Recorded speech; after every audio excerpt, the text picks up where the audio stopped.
Hey there, Cam here from Training Tilt. Welcome to this week's episode on endurance coaching business. This episode is brought to you by Training Tilt, an all-in-one coaching platform for endurance and fitness coaches who want to control their own brand and their own intellectual property through a custom platform. You can even get your custom mobile apps installed in the app stores under your own name. Anyway, on to this episode. I want to talk about sales and comparing that to being punched in the face over and over again, because basically if you do not like doing sales but you run a business, that's what it feels like sometimes. So if you want to build a coaching business or any business actually that lasts, then you have to get comfortable with sales. I'm not talking about sleazy, pushy, fake sales, but I'm talking about real sales. So the kind that happens when you put yourself in front of people that you can genuinely help and confidently say, I can help you reach your goals. So that's it, that's sales. But for a lot of coaches, that's scary. They don't like it. And the most common thing that I hear is that I don't want to be salesy. So that's what coaches fear. And I understand that because I feel the same thing, but we're not selling snake oil, we're not using pressure tactics, we're not selling empty promises. That's not you, that's not coaching, that's not what we're talking about here. We're talking about sharing your expertise with people who need it so you can build trust and create a win-win relationship with them. And you can't do that at scale or consistently over a long period of time without some form of sales. So if you really believe in your coaching, then hiding from sales is actually doing yourself a disservice, and it's also doing a disservice for the clients that you can help. I've got an example of a current customer to show you what sales actually looks like in a chart in real life over time. So here's a look at one of our coaches. We call her Hannah. That's not her real name.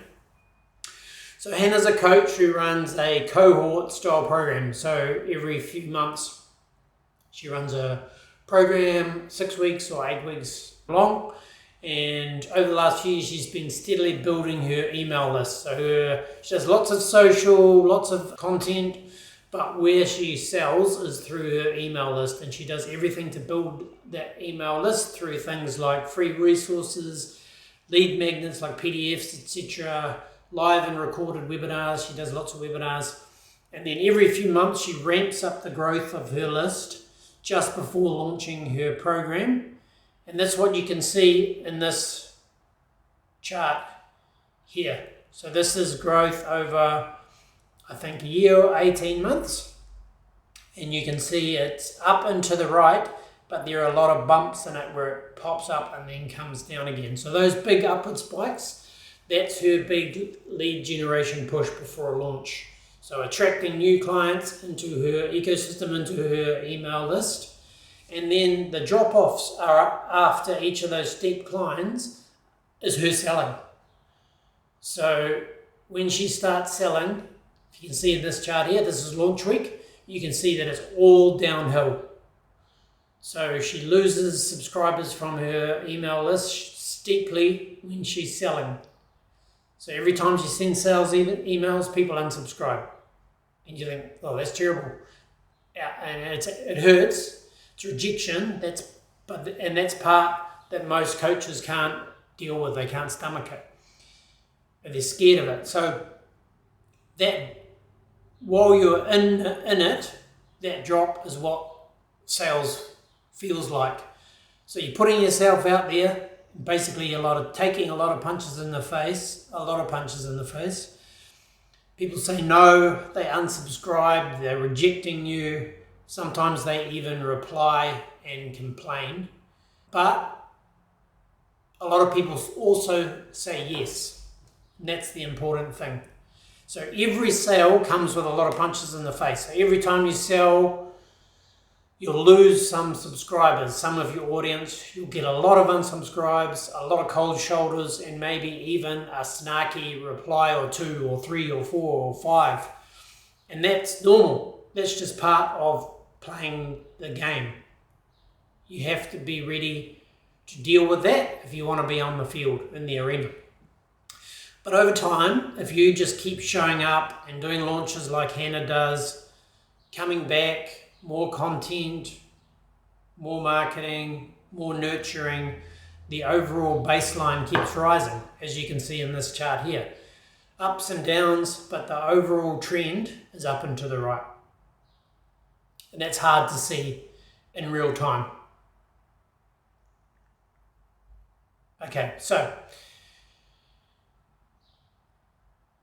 baseline keeps rising over time, your list gets bigger, your audience gets warmer, more nurtured, they know you better, they trust you more, so every sales cycle gets stronger.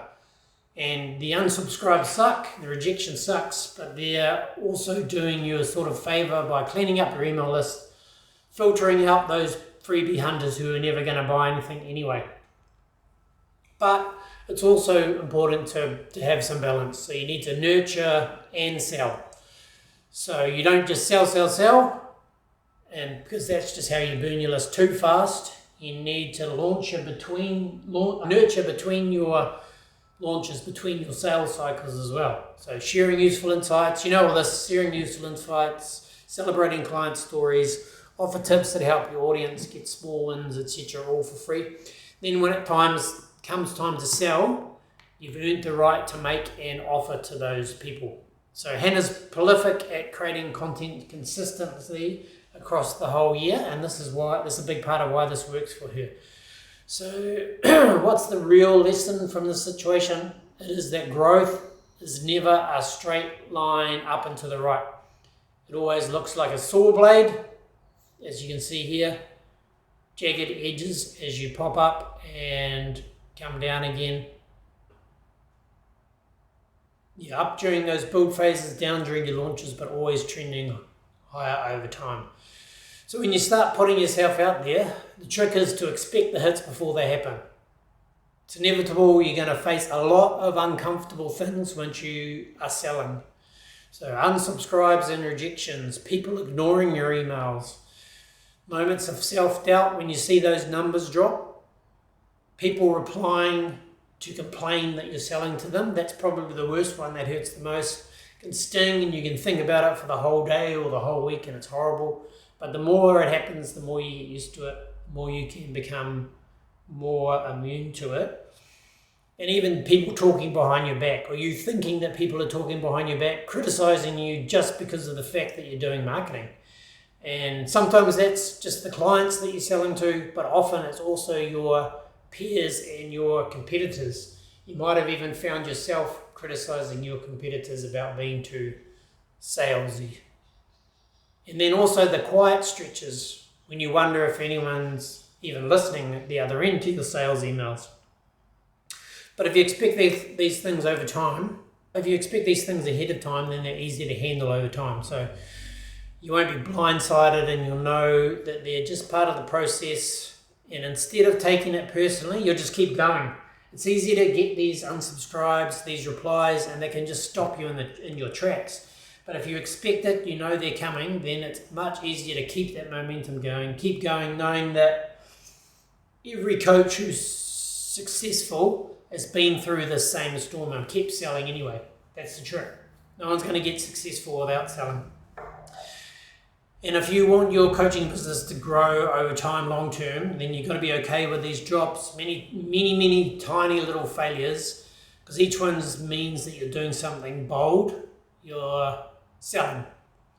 And not selling, well, that's the riskiest move of all, because if your business isn't growing, as they say, then it's dying. Anyway, I hope that was helpful. None of us like sales, but you can begin to enjoy it in some ways and just deal with the ups and downs that are inevitable. All right, talk to you guys soon.